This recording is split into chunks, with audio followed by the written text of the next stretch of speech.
Shalom saudara, kita memasuki Abam episode 809. Silakan Pak Yuda membacakannya. Baik Pak, yang pertama dari seorang pria berusia 31 tahun, sudah menikah, tinggal di Manado. Pertanyaannya, bagaimana cara berdoa dengan benar? Berdoa dengan benar itu sederhana, dialog, percakapan. Jadi dalam percakapan bukan hanya meminta, juga dia mendengar, menyanyi, menyembah, ya. Jadi dialog, dan itu dilakukan bisa di mana saja, bukan hanya di ruang doa, sambil jalan, sambil kita mengerjakan tugas, kita bisa berdialog, itu berdoa. Oke. Ya. Selanjutnya dari seorang wanita berusia 47 tahun, sudah menikah. Bagaimana pandangan Bapak mengenai kepribadian seseorang yang ekstrovert dan introvert? Apakah itu sesuai dengan Alkitab atau sesuai Alkitabiah gitu Pak maksudnya? Tuhan Yesus memberkati Bapak dan keluarga dan seluruh tim Truth ID. Extrovert dan introvert itu kan personality ya. Yang bukan jadi pilihan. Memang dari kecil sudah berkeadaan begitu. Atau karena satu dan lain hal, dia bisa jadi introvert. Tetapi apapun keadaan seseorang, Tuhan bisa mengubah dan menjadikan spesifikasi karakteristik itu baik jika semua dalam pimpinan Roh Kudus. Jadi ekstrovert, introvert bisa dari lahir memang begitu atau oleh keadaan tertentu. Tapi apapun keadaan, Tuhan Yesus bisa ubah. Jadi bukan satu dosa. Ya. Oke. Terus lalu pertanyaannya, apakah ini Alkitabiah pandangan ini? Iya, kalau artinya ya tidak bertentangan ya. Dengan Alkitab itu maksudnya. Kalau itu memang terlahir begitu atau akibat dari lingkungan di luar kemampuan dia, tapi Tuhan bisa merubah, itu yang penting. Oke. Ayo. Selanjutnya Pak, dari seorang wanita berusia 50 tahun, sudah menikah. Selama ini penghidupan kami hanya dari berjualan makanan saja. Usia penanya 50 tahun dan suami umur 53 tahun. Terkadang kami lelah jika berdagang dari siang sama malam karena kami berdagang cuma berdua dengan suami, tidak pakai pembantu. Saat ini anak saya sudah SMA kelas 1. Saya dan suami berencana ingin membuka usaha baru seperti buka rumah kos di lantai 2 rumah kami. Rencana biayanya pembuatan rumah kos dengan menjual aset satu-satunya tanah kami dan sudah laku Pak. Pertanyaan yang pertama, ada sedikit keraguan di hati saya. Apakah jika saya bangun rumah kos, apakah ada yang akan sewa? Karena perkembangan ekonomi di daerah kami kurang Pak. Tidak sama seperti di DKI Jakarta. Ini tidak disebutkan tinggalnya di mana Pak. Oke, teruskan. Iya. Yang kedua, mohon bantuan pengarahan dan nasihat dari Bapak. Usaha apa lagi yang bisa saya lakukan sesuai dengan kemampuan kami. Karena jujur penghidupan kami selama 4 tahun ini cukup dan terkadang kurang Pak. Tapi sesuai perkataan Bapak, agar kita bisa melalui saja sudah cukup. Dan selama ini kami bisa survive Pak. Tapi kami akan menyekolahkan anak kami ke bangku universitas, sehingga kami ingin mencari income tambahan dari sekarang. Mengingat ini aset terakhir yang kami punya, sehingga kami mohon hikmat Tuhan juga melalui doa, dan kami butuh arahan juga dari Bapak agar kami bisa bijak menggunakan sisa uang kami ini. Belakangan ini berita buruk tentang Bapak banyak sekali, tapi saya selalu mendoakan kesehatan Bapak dan juga kiranya Tuhan selalu berikan kekuatan, dan biarlah api Roh Kudus selalu menyala-nyala di dalam hati Bapak, agar ajaran kebenaran selalu disampaikan kepada kami umat yang kurang paham tentang firman Tuhan. Terima kasih, Tuhan Yesus memberkati Bapak. Oke. Ini harus dibimbing. Jangan ceroboh membuat kos yang tidak jelas. Karena melihat orang lain punya kos, kalau Anda membuat kos, nanti investasi ke kos akhirnya tidak jadi. Nggak jadi uang atau sia-sia. Saya tidak bisa menjawab, harus mendengar lengkap yuk tinggal di mana, aset Anda itu berupa apa perlu dijual atau malah kita bisa jadikan lahan bisnis ya. Untuk itu nanti kami akan mengirimkan seorang entrepreneur ya, entrepreneur untuk bisa membantu Anda. Tapi jangan bergegabah. Saya memiliki teropongan bahwa Anda bisa menyekolahkan anak Anda nanti. Jadi jangan khawatir. Jalani hari ke hari, bisa makan, selalu ada jalan. selalu ada jalan. Senang kalau anak Anda bisa menjadi mahasiswa kami. Ya, jadi anak-anak kami di sini. Anda tidak perlu memikirkan biaya. Dan sekolah kami di sini, STT Ekumene itu sangat baik. Secara akademis, juga ekstrakurikuler yang mempersiapkan anak-anak bisa mencari nafkah.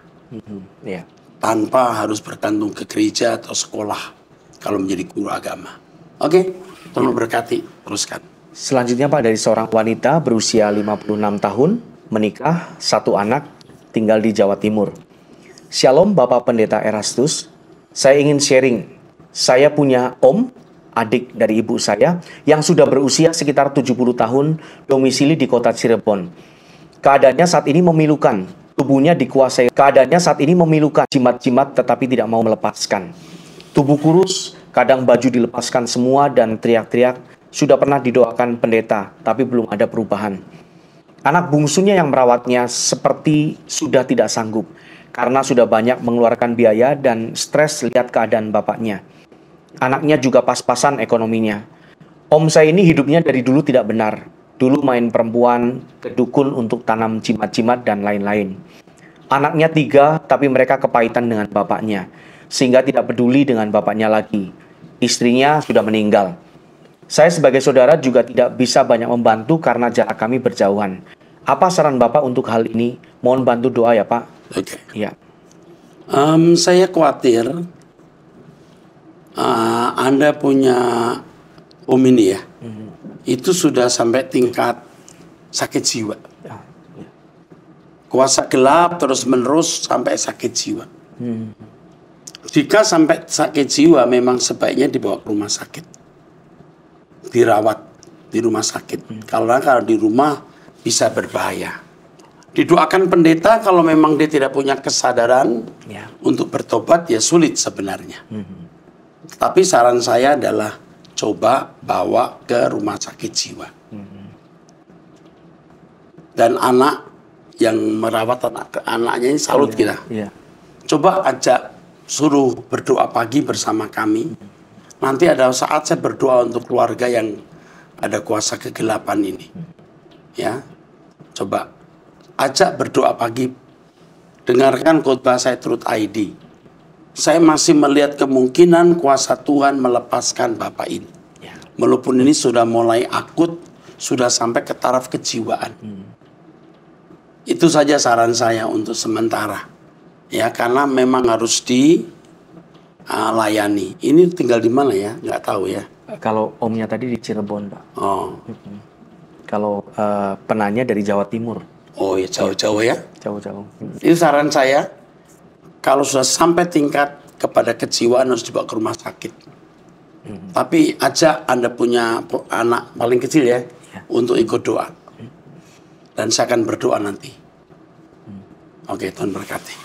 Teruskan. Selanjutnya Pak, dari seorang wanita berusia 47 tahun, single di Malang. Pak Erastus terkasih, terima kasih sudah memberikan banyak bimbingan, sehingga saya bertumbuh hampir 3 tahun ini. Saya ikut doa pagi dan pendengar setia Abam. Banyak permasalahan saya terjawab hanya dengan mendengar Abam. Keadaan saya yang tidak menikah menjadikan kesempatan mengenal Allah Bapa lebih baik. Tentu saja dulu saya tak mengerti. Tapi sekarang terjawab dari beberapa kasus di Abam. Saya mengerti bahwa saya dulu tidak dewasa dan pasti andai menikah akan membuat konflik yang mungkin saya gak akan bisa tanggung. Hanya ada hal yang mengganggu. Sepertinya saya jatuh cinta atau sedang jatuh cinta, Pak. Hampir sebulan saya bergumul karena takut seperti saya yang dulu jatuh baper. Bawa perasaan ya Pak ya. Yaitu jatuh cinta dengan perasaan cinta. Kenapa perasaan saya bergejolak? Apakah Tuhan mencobai saya? Atau apakah saya masih terikat dengan perzinahan yang dulu pernah saya lakukan? Saya sangat terganggu dan sering tidak bisa tidur karena hal itu. Mohon bantuan dan bimbingan Pak Erastus. Oke. Coba temukan tujuan hidup. Tujuan hidup kita itu Tuhan dan kerajaannya. Satu kalimat kamu minta hikmat Tuhan. Bahwa di langit baru, bumi baru, itu ada semua yang ada di bumi ini. Jadi kalau kita tidak memperoleh di bumi ini, kita masih punya kesempatan memperolehnya di dunia akan datang. memperolehnya di dunia akan datang. Jadikan Tuhan tujuan hidupmu. Tuhan dan kerajaannya. Tutup pintu terhadap keinginan-keinginan yang Tuhan tidak kehendaki. Dengan usia 47 tahun, kamu menikah, belum tentu kamu bahagia. Dan mencari suami tidak mudah dengan usia ini, kecuali dia duda yang ditinggal meninggal oleh istri. Tapi kalau dia duda yang cerai, itu masalah. Tidak semua, tapi tidak sedikit yang bermasalah. Ditinggal meninggal istri pun kita harus tahu kenapa istri sampai meninggal. Jadi tidak mudah, lebih baik tutup dulu pintu untuk menikah atau jatuh cinta. Kalau benar-benar Tuhan memberikan, nanti Tuhan akan memberikannya. Jangan paksa. Saran saya, kamu jadi guru sekolah minggu, atau kamu bisa jadi ibu asuh dari anak-anak yang tidak punya orang tua. Itu akan mengisi hatimu. Tuhan memberkati. Ya. Berikutnya dari seorang wanita berusia 49 tahun, menikah, jemaat di GSKI Rehoboth, Surabaya. Oke. Shalom, kali ini kami hanya ingin mengucapkan terima kasih karena lagu-lagu dari Kidung Jemaat dinyanyikan kembali dalam ibadah di GSKI. Sambil memuji juga membangkitkan kembali kenangan masa kecil karena saya tumbuh dengan lagu-lagu tersebut. Lirik lagu dalam Kidung Jemaat sederhana tapi indah, dan yang menguatkan salah satunya di KJ 410, judulnya Tenanglah Kini Hatiku. Liriknya, tenanglah kini hatiku, Tuhan memimpin langkahku, di tiap saat dan kerja, tetap kurasa tangannya. Tuhanlah yang membimbingku, tanganku dipegang teguh, hatiku berserah penuh, tanganku dipegang teguh. Amin. Sekali lagi terima kasih, tetap semangat menyampaikan kebenaran dalam kurung logos. Senantiasa sehat Bapakku. Kalau Pak Eras ke Surabaya, kiranya kami diizinkan bisa bertemu muka dan menyapa Bapak. Siap. Kami mengerti Bapak. Kalau tidak salah November, Ya. datangnya Peresmian, ya, Pak, ya. peresmian GSKI Rehoboth. Ya. Oke, Ya. saya akan datang. Tuhan berkati. Baik Pak, berikutnya dari seorang wanita, usianya tidak disebutkan, di Jakarta. Shalom, kenapa saya selalu ditipu orang? Menolong orang tapi ujungnya pahit ya Pak. Kadang saya jadi kesal. Penipunya ada juga yang sama-sama satu iman, mungkin maksudnya sama-sama Kristen. Begitu, Iya. Pak. Saya mau kasih tahu, sama. Sama, saya juga punya masalah itu. Tetapi itu sebenarnya memberikan kepada kita rentang kesabaran yang lebih tinggi. Kita punya toleransi terhadap orang jahat. Gitu. Bukan setuju terhadap perbuatannya, tapi kita masih bisa menerima dan memberi kesempatan orang berubah. Saya percaya bahwa kadang-kadang Tuhan izinkan kita tertipu. Tuhan tidak memberitahu. Kenapa? Karena Tuhan masih beri kesempatan dia untuk tidak berdosa. Jadi kita dijadikan korban. Ya, kita dijadikan korban. Iya. Tahu maksudnya ya? Iya. Tuhan taruh orang-orang yang salah rasanya. Tapi memang Tuhan mau jadikan kita korban. Kita menjadi lebih dewasa dan dia mendapat kesempatan untuk berubah. Kalau dia gagal, dia tidak bisa menyalahkan Tuhan. Karena Tuhan sudah beri kesempatan ketemu orang baik, masih jahat. Nah, syukur kalau dia bisa berubah. Tuhan berkati. Ya. Selanjutnya dari seorang janda berusia 41 tahun dari Salatiga. Shalom Pak Eras, Bapak Rohaniku yang saya hormati. Saya tidak memiliki masalah dalam pesan ini. Hanya ingin mengucapkan terima kasih banyak kepada Pak Eras karena telah membuat saya gila dan tergila-gila kepada Tuhan, serta berjuang untuk hidup suci. Mantap. Saya menulis ini dengan tulus dari hati yang pecah dan remuk, Pak. Iya. Ya, terima kasih atas kesabaran Pak Eras dalam Gambar nangis ya. Iya, emoji nangis. Emosi nangis. Ya. Terima kasih atas kesabaran Pak Eras dalam membimbing saya yang keras kepala dan dablek ini dalam mengikis kedagingan kelemahan saya. Saya adalah anak ketiga dari 6 bersaudara. Ayah saya keturunan Batak dan ibu saya orang Jawa. Saya seorang Kristen yang hidup sendiri di tengah keluarga Muslim. Saya adalah seorang Kristen baru, Pak. Keluarga besar saya memiliki hubungan dengan klinik, okultisme, perselingkuhan, dan perceraian. Saya sendiri belum mau menikah sebagaimana anjuran Pak Eras. Carilah dahulu kerajaannya, maka semua akan ditambahkan. Karena dalam perjalanan kisah kasih saya selalu gagal. Saat ini fokus saya hanya bagaimana berkenan dengan mendengarkan semua khotbah dan ibadah di Truth ID. Doa pagi, doa malam, khotbah-khotbah Abam, Waski yang sudah saya unduh, saya dengarkan setiap hari dengan headset di telinga, tidak pernah berhenti. Itulah sumber kekuatan saya, sumber damai sejahtera saya.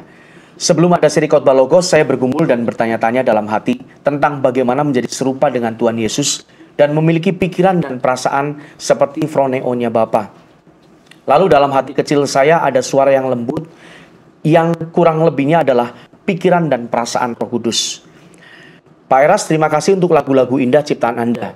Biasanya saat saya ingin berdoa, saya memutarkan lagu-lagu Anda yang sudah saya unduh dari YouTube dalam album kumpulan lagu bagian 1 hingga 3. Saat itu hati saya selalu hancur dan saya bisa merasakan bagaimana perjuangan Anda dalam memilih kata demi kata dalam lirik lagu.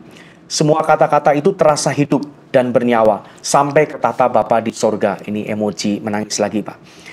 Ya, bahkan ada bagian-bagian lirik yang membuat saya merasakan kondisi Anda saat menggubah lagu tersebut. Setiap malam saya merindukan pagi hari untuk berdoa. Bahkan dalam tidur, jika saya terbangun tengah malam, hati saya masih terus mengalunkan lagu-lagu dari Anda. Saya kadang kaget karena hati dan pikiran saya masih nyanyi lagu-lagu Anda. Seolah-olah di bawah sadar saya masih menyanyi saat tidur.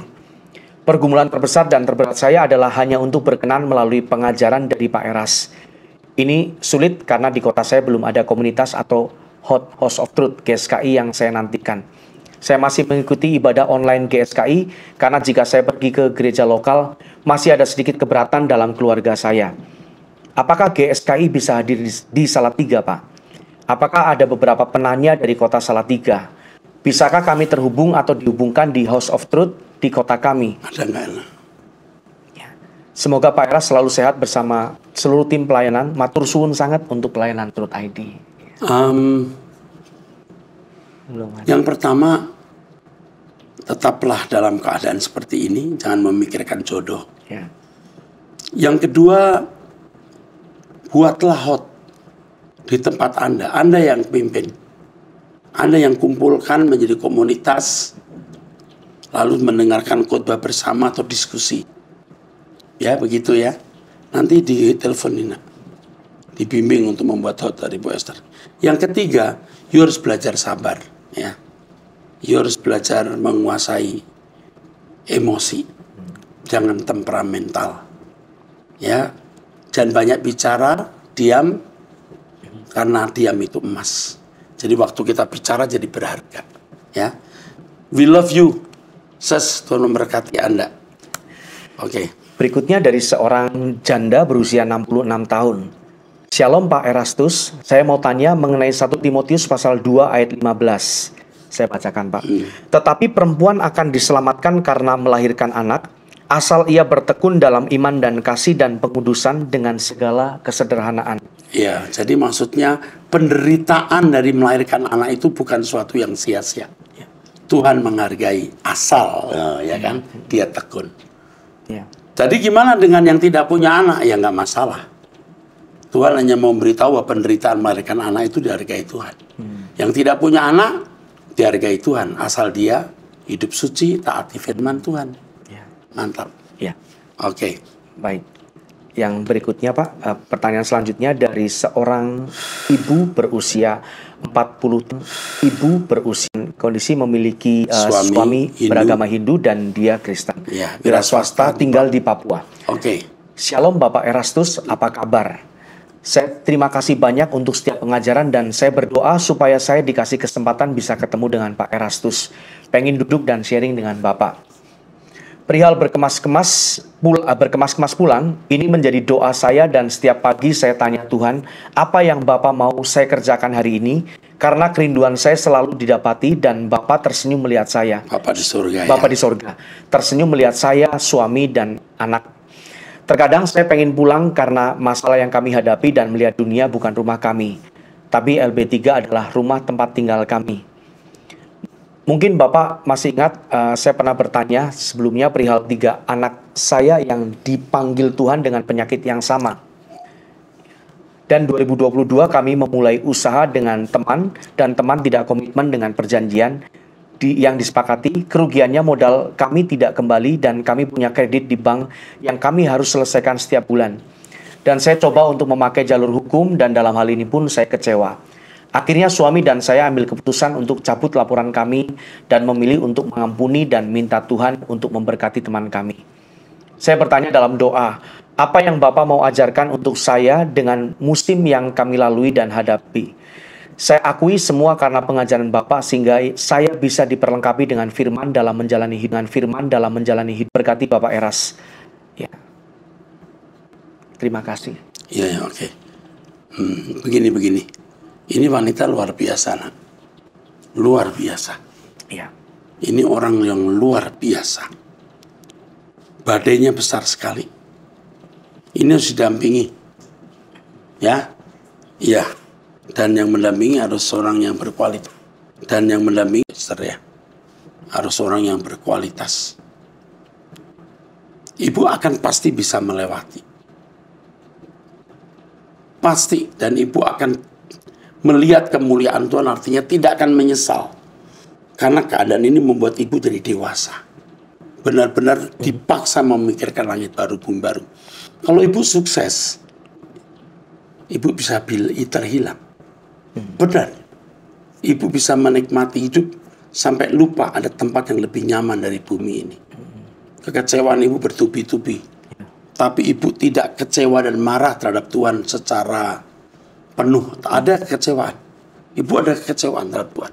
Sedikit tapi. Dan itu hebat. Itu manusiawi. Selamat berjuang, Bu. Kami akan mendampingi ibu. Ya. Kami akan mendampingi ibu lewat seorang yang punya kualitas rohani yang sangat baik. Ya. Oke, Tuhan berkati. Baik Pak, selanjutnya dari seorang wanita berusia 64 tahun di Manado. Kami mohon penjelasan lebih lanjut dalam khotbah Bapak Eras yang terhormat yang mengatakan Yesus bukan juru selamat tetapi Yahweh, yang dikutip oleh salah satu pendeta dalam khotbahnya. Mohon penjelasan, terima kasih, diberkatilah. Yesus itu juru selamat tapi bukan inisiator. Sumber keselamatan dari Bapa, inisiatornya. Dia mengutus Yesus. Yesus tanpa Bapa juga tidak akan bisa. Karena Yesus sendiri berkata dia tidak bisa berbuat apa-apa dari dirinya sendiri. Yesuslah yang menjadi pelaksana dari karya keselamatan. Bapa Yahweh yang dalam Perjanjian Lama mengatakan, aku satu-satunya juru selamat, tidak ada yang lain. Dan pelaksana Yesus. Jadi Yesus bukan juru selamat dalam arti inisiator, tapi eksekutor. Jelas dia adalah juru selamat. Jadi kalau dipotong, akhirnya kesannya saya tidak mengakui Yesus juru selamat. Dan itu jahat, ya. Tidak boleh memotong begitu. Ya. Sudah diberi linknya ya, ya, untuk bisa mendapat. Terupdate. Oke, terima kasih. Teruskan. Ya. Selanjutnya Pak, dari seorang wanita berusia 53 tahun di Sukoharjo, Jawa Tengah. Shalom Pak Eras. Pak Eras, ini surat saya yang kedua. Surat yang pertama sudah dibaca dan dijawab di Abam episode 794. Tetapi sampai sekarang belum ada satu pihak pun yang menghubungi kami Pak Eras. Padahal kami sungguh-sungguh berharap bisa mendapatkan solusi, pertolongan, dan nasihat dari permasalahan kami. Pak Eras, saya mohon maaf sebelumnya, saya hanya ingin bertanya juga di surat saya yang kedua ini. Jadi yang pertama siapa ini? Ini nanti nomor teleponnya tuh Pak, dihubungi lah, ada hari ini. Ya. Dihubungi langsung. Oke, teruskan. Ya. Baik, pada Abam 803 Bapak mengucapkan kata demi Tuhan. Kata demi Tuhan itu bisa dibilang sumpah atau bukan ya Pak? Kalau itu sumpah, bukankah kita tidak diperbolehkan bersumpah seperti tertulis dalam kitab suci? Ini pertanyaan Pak, mungkin. Nggak apa-apa, baca semua. Bapak, saya mohon tidak usah ditanggapi dengan sangat orang-orang yang membenci ajaran dan kesaksian Bapak atas apa yang Allah Elohim, Allah Roh Kudus ajarkan, singkapkan kepada Bapak. Oke, yang pertama bahwa kalau Alkitab berkata jangan bersumpah demi apapun, itu maksudnya jangan sumpah palsu. Sumpah palsu, ya. Bukan nggak boleh sumpah, tapi yang nggak boleh itu sumpah palsu. Karena kalau Anda di pengadilan, Anda harus disumpah. Kalau Anda mau menduduki jabatan, juga harus disumpah. Artinya mau manggil Tuhan menjadi saksi. Dan jangan main-main kalau mau manggil Tuhan sebagai saksi. Jadi kalau kita mengatakan demi Tuhan, itu juga kalau sangat terpaksa ya. Artinya saya memanggil dia menjadi saksi bahwa yang saya katakan itu benar. Oke, teruskan. Tugas Bapak hanya untuk memberitahukan, bukan untuk membuat semua orang yakin atau percaya. Sebab jika bukan karena hati yang suci, pikiran yang kudus, memiliki kerendahan hati mau dididik, takut akan Tuhan, cinta dan percaya pada Tuhan Yesus, juga karena urapan Roh Kudus, maka orang tidak bisa mengerti, memahami, dan bisa menerima ajaran Bapak. Iya. Saya pribadi tidak ingin Bapak sakit atau lemah hanya karena orang-orang yang dipakai kuasa jahat untuk membuat Bapak lemah dan jatuh di dalam dosa kemarahan. Pak Eras yang terkasih, masih banyak jiwa-jiwa yang harus diselamatkan beberapa tahun ke depan oleh ajaran Bapak. Dan saya ingin 10 bahkan 20 tahun ke depan, kalau bisa Bapak terus sehat dan kuat jasmani rohani untuk jiwa-jiwa itu. Semangat ya Pak, bahagia dan terus sukacita Pak, upahmu besar di surga. 1 orang menghujat Bapak, 1000 orang yang berdoa dan menerima. Waduh, luar biasa. Ya. Makasih Bu. Terima Ini kasih Pak nanti Eras. Ya. harus dihubungi langsung nih. Nah, tidak boleh terjadi begini ya. Harus dilayani dengan baik. Ya. Terima kasih untuk dukungan Ibu. Memang melelahkan ya dibully kanan kiri itu.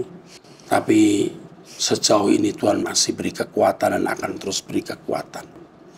Terima kasih untuk masukannya dan penguatan yang diberikan ini ya. Luar biasa ya. Berikutnya, dari seorang pria berusia 25 tahun belum menikah. Tinggal di Denpasar Selatan. Pak, saya ditinggal pacar saya. Saya ingin sekali bunuh diri. Apakah saya masuk surga atau tanda tanya? Masuk neraka kamu. Kalau kamu berani bunuh diri, masuk neraka. Tapi coba dihubungi. Ya. Sekasih Andris atau siapa. Ya. Oke nak, kamu akan dihubungi. Jangan karena seorang kamu bunuh diri. Kamu ingat papa mama membesarkan kamu. Kamu belum balas kebaikan orang tua. 25 tahun umur. 25 tahun Pak. Ya. Dan kamu saya kasih tahu ya. Banyak wanita lebih baik dari wanita pria kan? Ya ini pria Pak. Ya, Kamu laki-laki nah, yang jantan. Banyak wanita lebih baik dari dia, percaya. Iya, orang yang ditinggal pacar kadang-kadang matanya jadi gelap. Seakan-akan yang lain itu nggak jelas. Yang lain juga wanita. Yang cantik-cantik, lebih dewasa, lebih bisa membahagiakan. Jangan kamu korbankan dirimu demi wanita yang tidak mencintai kamu. Untuk apa? Ya, kamu mau cari puas, bunuh diri. Dia lebih senang. Begitu kamu bunuh diri, dia lebih merdeka. Kamu masuk neraka. Orang tamu menangis, keluarga besarmu meratap. Pakai pikiran yang logis. Jangan mati untuk orang yang tidak mencintai kamu. Oke, teruskan. Berikutnya dari seorang wanita berusia 39 tahun menikah di Jakarta. Shalom Pak Eras, terima kasih untuk khotbah-khotbah Bapak yang sangat memberkati saya. Saya suka dengar khotbah Bapak dari saya remaja, dari zaman gereja yang lalu, kemudian pindah ke Taipan ya Pak ya, dan di Duta Merlin. Ya. Belakangan kalau dengar khotbah Bapak, beberapa kali saya meneteskan air mata. Saya tidak tahu kalau saya tidak dengar khotbah Bapak, mungkin saya nggak kuat menghadapi hidup ini. Firman-firman Pak Eras memberikan saya kekuatan dan lebih merdeka menghadapi hidup. Sejak menikah, keuangan kami dalam masalah. Sebelum menikah, kerjaan suami lancar-lancar saja. Tetapi setelah menikah dan punya anak 1, finansial kami memburuk dan tak jarang saya merasa Tuhan tidak dengar doa saya. Banyak sekali proyek suami yang hampir mau deal, tetapi selalu saja gak jadi. Ada saja halangannya. Dalam keadaan putus asa, akhirnya di pertengahan tahun ini saya mulai doa pagi, menyembah Tuhan dan baca Alkitab. Saya merasa hidup saya berubah. Walaupun masalah masih ada dan Tuhan belum tolong saya, tapi hati saya penuh dengan damai sejahtera. Yes.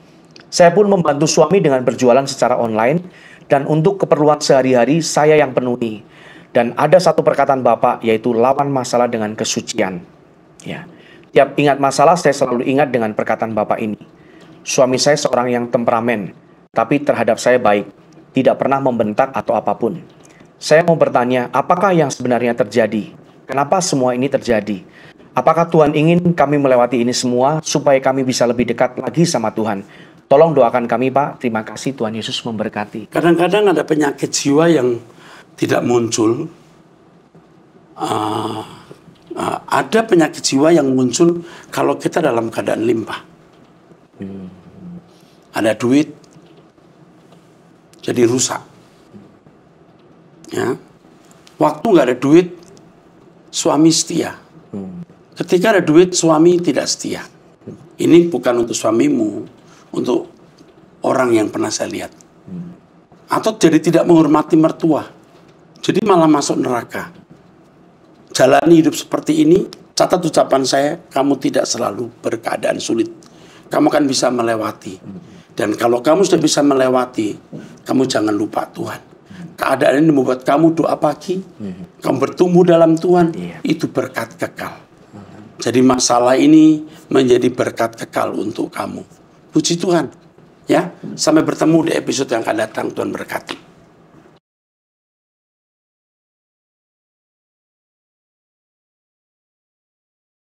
Bertemu di episode yang akan datang.